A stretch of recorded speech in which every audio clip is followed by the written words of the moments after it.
Hello,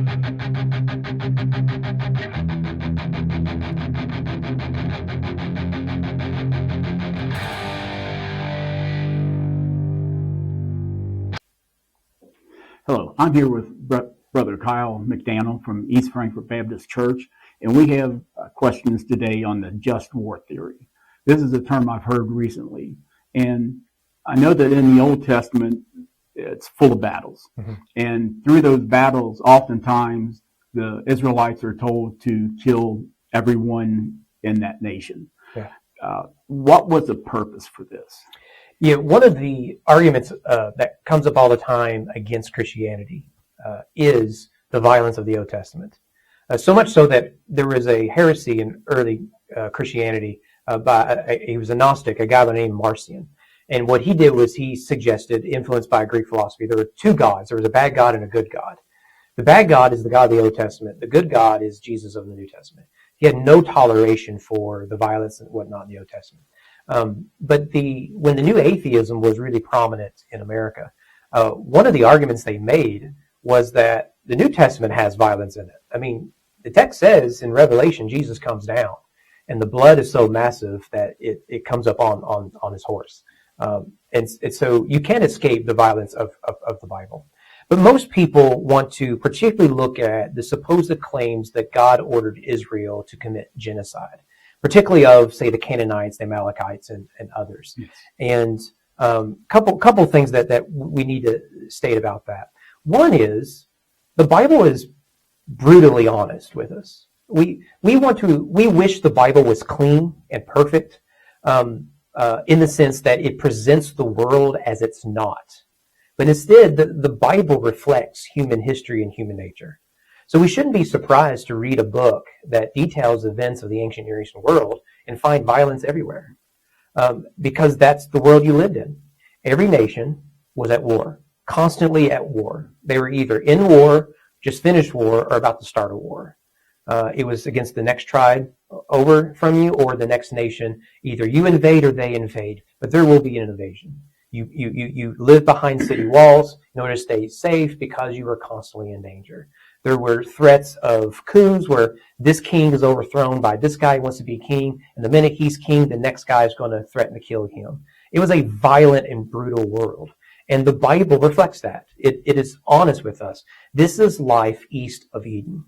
But as it relates to God's supposed orders of genocide, a couple of things can be said. One is Israel never commits genocide.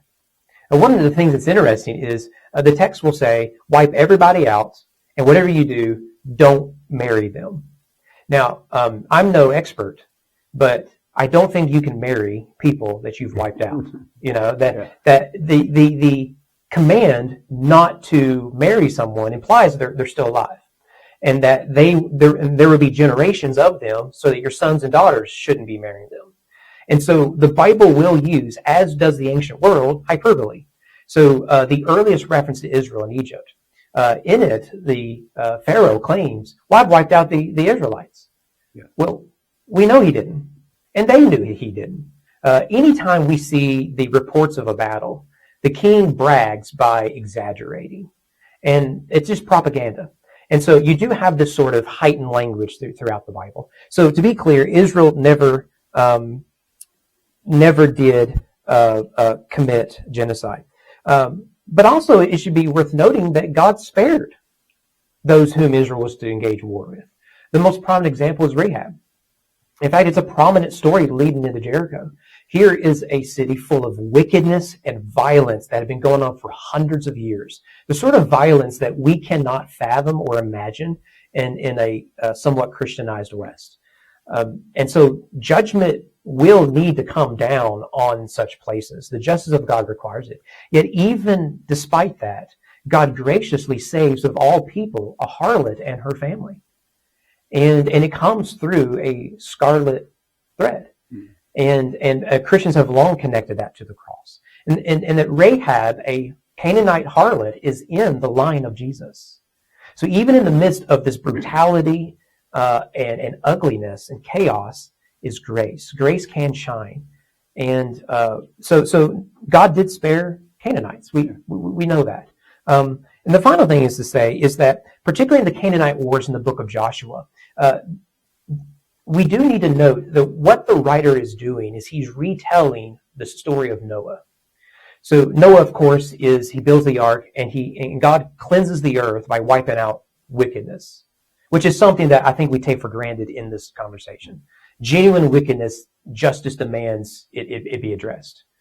And so what you get in Joshua is Israel is to be like the flood. They are to cleanse the land. And so they literally pass through the waters of the Jordan, which retells the Exodus story and the Noahic story. And they are to wipe out all the evil, particularly in the narrative giants. Well, in failing to do that, they leave a few strategic cities where there are giants. One of them, they're all in the Philistines, one of them is Gath, where in a few books later we meet a giant from Gath named Goliath. And so there is an exegetical reason why we have such strong language. So be clear, yes, there is war in the Old Testament because there's war, period. This is life on the east of Eden, and God does not want us to wipe out an entire ethnic people. Okay. All right. Thank you on that. Mm-hmm. Now, with all the war that we see going on today, it's with Iran, Ukraine, with Russia, we see it happening in Africa, other areas around the world. How does the just war theory apply to that? Yeah, so it is important to note that the world is at war with itself as much as it was in the ancient world. It still is. Jesus talks about wars and rumors of wars when he speaks of the end. That's been the world before Jesus and now even after. So if we were to end all the wars right now, within 10 minutes there would be new wars. There will always be a war to fight, whether it's terrorists or the Confederates or the Nazis or communists or whatever. When we consider current events in wars, there are a few things that we need to note. The first thing we need to say is that the fact we're having the conversation is a testament of the power of Christianity. I don't think Julius Caesar, when he crossed the Rubicon and led Rome into a civil war, I don't think he was asking about questions of authority, because he didn't have that authority. The Senate did. I don't think he was asking about discrimination. It's only the soldiers of the other side and not other people, slaves and women and children and whatnot. I don't think he was asking the sort of questions that we do. Because this is a gift Christianity has given to the broader world. So we restrained ourselves as a nation, as well as other nations. It may be by the Geneva Convention, but the Geneva Convention cannot exist without Christianity and the dogmas of Christianity. When Islam goes and engages in warfare, they are not asking these questions. When tribes in Africa do this, they're not worried about this stuff. The Native Americans in the colonial times, they were not asking these questions. So we do need to pause and consider the fact we're having the conversation is because of Christianity and whether we want to admit it or not. The other thing when it comes to current events is we need to realize is we don't have all the information. And that is the nature of war. War requires propaganda. It requires deception. And it does require keeping some information from the populace. The President of the United States is not going to be in the Oval Office with a nationwide broadcast and saying, this is what we're going to do over the next week and give us details. He can't and he won't do it. Therefore, without all the information, it does make things more difficult. However, we can look at what we call the just war theory and ask ourselves, for what we do know and what we've learned through the lens of history, armed with the Bible, this current conflict, can we say that we are on is this a just cause for us to be engaged in? And that is a debate that Christians need to have among themselves with charity and then with the rest of the culture. It's difficult, but a necessary conversation to have nonetheless. All right, thank you. So with just war theory, where did that begin? Who was the originator of it? Kind of a timeline for that. Yeah. So like a lot of ideas, finding the very genesis of it can be difficult. But the general rule of thumb is that this was the conversations the Greeks and the Romans were having, but not the way we're having it now. They were asking questions about justice and whatnot. So you can point to figures like Cicero, who's a Roman, who is bringing these sort of things up. But without a doubt, it's Christianity that develops it. Now, they are influenced by the Greco-Roman world, no doubt. They spoke Greek, Latin, whatnot. But it is Christians with their Bibles open, including the violent passages of the Old Testament. They're reading all of this, and they're asking, okay, when a Christian king declares war, and he engages in war, how does a Christian fight a war? That's a new question in the history of the world. Because again, you're not asking those questions. Nebuchadnezzar's not asking that question when he sacks Jerusalem. Tiglath-Pileser is not asking that question with the Assyrians. Ramesses the Great is not asking that question. The Christians are saying, okay, if I'm the king, how do you engage in violence and war? That's a difficult question. So there's going to be two figures, two theologians that develop it the clearest. And of course, every Christian theologian has had to address it. But the two most prominent are Augustine of the 4th and 5th century, probably the greatest theologian in church history. Both Protestants and Catholics claim him for different reasons. But I think Protestants and Catholics would both look to him in this context with great fanfare. And followed by him is Thomas Aquinas, who is more of a Catholic thinker. He's a medieval thinker of the 13th century, I believe. And he kind of puts the final touches on what we have received. But even then, as society develops, technology develops, and everything, just war theory has to constantly be adjusted. We sort of have an outline, and then we sort of have to, we're always asking new questions. Thomas Aquinas didn't have to consider nuclear proliferation the way we do. President George W. Bush and that generation, or Franklin Delano Roosevelt, who did have the nuclear war, didn't have to ask questions about drones and AI in warfare. So we're always asking new questions, which does require us to think anew about it. Can you tell me the specifics of the just war theory? Yeah. So what I've done is I've categorized it into three parts. There's before you go to war and you consider war, how do you engage in war, and then what follows. So the first we could call the justice of war. And this is before you engage in it. So Jesus says before you go to war, you have to count the cost. Can I win this?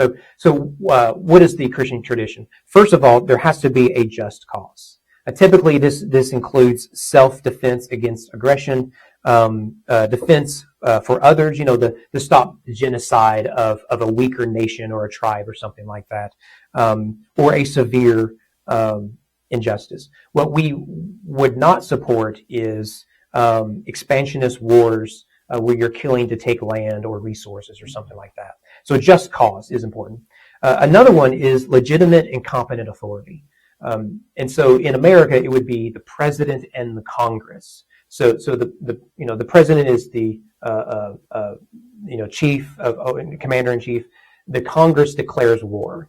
And this is actually in terms of modern warfare where there's a lot of debate on the American side. If those who are given the authority to declare war, then that's more just. But a general can't, in general, just start, fighting and whatnot. The right intention, the goal should be to achieve justice, to restore lasting peace, to correct a wrong, not for petty revenge, conquest, or self-interest. So if that guy hurt my feelings, I didn't like that speech he gave to the UN, I'm going to go send a few rockets. That's not okay. Also, last resort. We want to make sure we've given diplomacy a chance, and do whatever is necessary. That when we do go to war, it is regrettable, but we feel like there's no other choice. And then there needs to be a reasonable chance of success. War requires putting men and women into danger, and so if you cannot win, and there's no chance you can win, the general rule of thumb has been find another way. Lives are at stake. So that is before you even go into war. And then there is how do you engage in warfare itself. And there's several of those. One would be discrimination, that you only attack military personnel. This is one of the striking things about terrorism, Islamic terrorism right now, is they will often hide in populous areas, hospitals, homes. And because they know the West, influenced by just war theory, doesn't want to harm the innocent. And so they hide behind them in a rather cowardly way. But as a general rule, we would say you don't harm the populace, don't harm the innocent.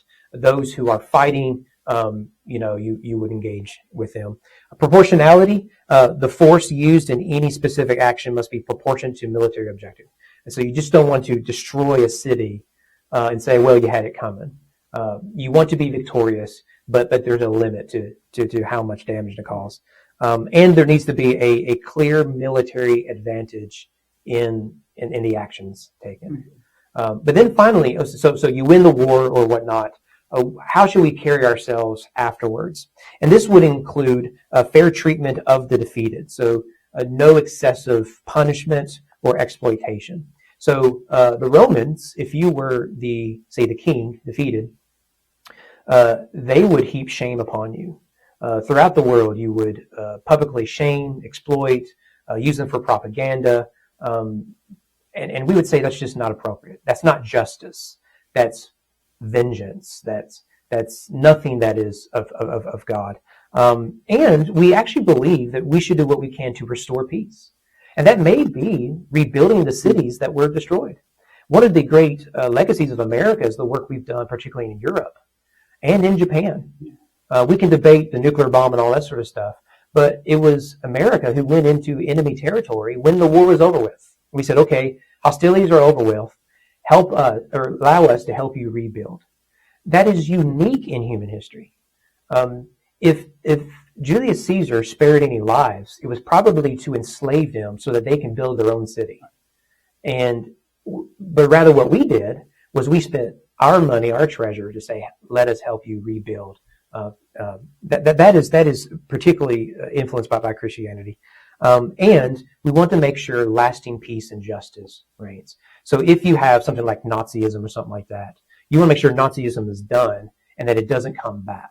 And so one of the things America has done, whether it's right or not, is we do have a presence in places where there once was warfare. It's really to keep the peace. Now, whether we've gone too far with some of that, that's a matter of debate. But that's sort of the idea there. Is okay, we don't want any more war. And if that means we keep a few troops stationed here to keep a lasting peace, what we have is peace. And that's our goal. We do not want any more war. So that's the general outline of just war theory. Okay.